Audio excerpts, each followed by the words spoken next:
What was it like working with John and Will? I mean, horrible. For me, really challenging, just in how mean they were and rude, and kind of pushed me around. Sad. I found it to be very sad. Yeah, they're obviously very depressed people and struggling. So yeah, I just couldn't ever remember what fun was after a day of working with them. Yeah, it was hard to find that again in my life. Yeah. No, it was great. It was obviously great. Okay, Rebecca, that's for you. Tell us a little bit about the story. What's the mystery Holmes and Watson are trying to solve? The mystery that Holmes and Watson are trying to solve is, what is it? I mean, I feel like they're solving so many things. They do solve multiple. They're on the hunt to solve multiple things, and they're mostly trying to solve something that Moriarty's done, and in the way that happens in most Sherlock Holmes stories. But then a lot of other things happen along the way, including a plot to kill the Queen, and they're trying to stop that, which might be linked to Moriarty. And our Sherlock Holmes is, well, he's different. He's mentally different. Yeah, he's not as good at solving things. Not as sharp as some of the other ones that have existed in the history of time. He gets there in the end, but the fact that he dawdles a bit makes movie magic. Okay. Describe your respective romances with Holmes and Watson. Yeah, mine is very relatable for most people, I think.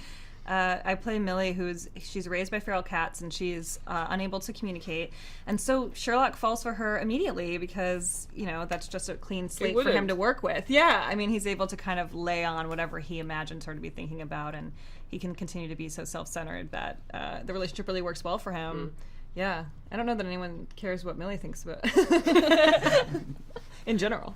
Yeah. Yeah, my character is Dr. Grace Hart. She's this sort of brilliant doctor, the first lady doctor, so a very accomplished woman with a really low success rate of people who actually survive under her care.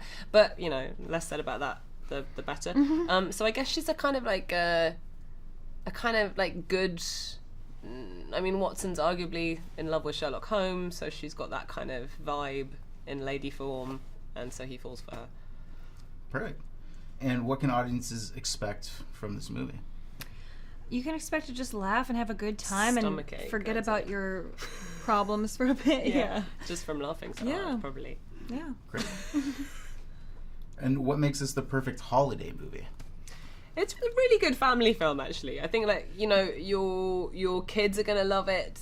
Your sort of 7 to 10-year-old kids are gonna really enjoy it. It's silliness, but for every gag that's good for them, there's one that's just as good for the parents. Yeah. It's kind of an all-round. Yeah, and Sherlock feels Christmassy to me. I don't know. Yeah, it's just England is very Christmassy. Yeah. Victorian. It's all Dickensy stuff, even though it's not Dickensy. There's a little send-up of some Dickens going on there. Cool. And any New Year's resolutions this year? Yeah, mine is that I'm trying to cook meals for myself and not rely on takeout food. So I've been cooking, and I hope to continue. Yeah.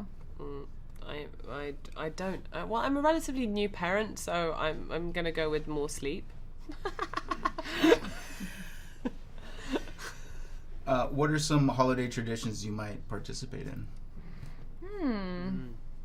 I have a bunch of holiday traditions. I'm big on the holidays. I take it very seriously. My family listens to the Polar Express on cassette tape. That's like an old tradition in my family, and it was it's really read by William Hurt. It's very dramatic and lovely. I always listen to carols from Kings. Oh yeah. And eat mince pies, which is not such a big thing in America. Yeah, I've never had a mince pie. Nobody has mince pies. In England, you either make them or you get them in December 1, and you have that with brandy butter, and you have it in the house, and you offer it to everyone who walks in your door for the whole of December. Oh, wow. Without fail. That's nice. Yeah. And I miss it here. It's very difficult to get brandy butter and mince pies. And what's Holmes and Watson's relationship like? What makes it unique and different from anything we've seen before?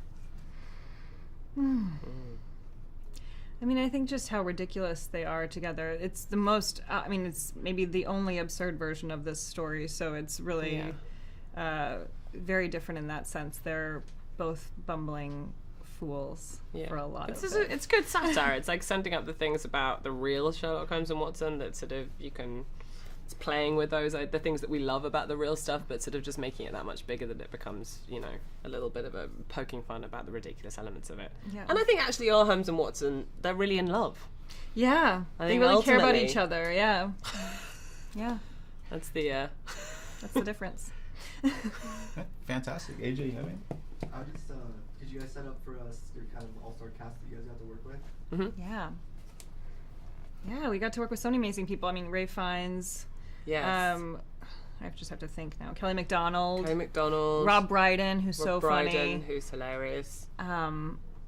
Steve Oh, Coogan. Hugh Didn't get to work with Hugh Laurie. Laurie. We didn't get to work with any of Yeah, these people. I got we're to talk saying. to him for a second. But I did see them. I Yeah. saw them at breakfast once. Yeah, lots of hilarious people.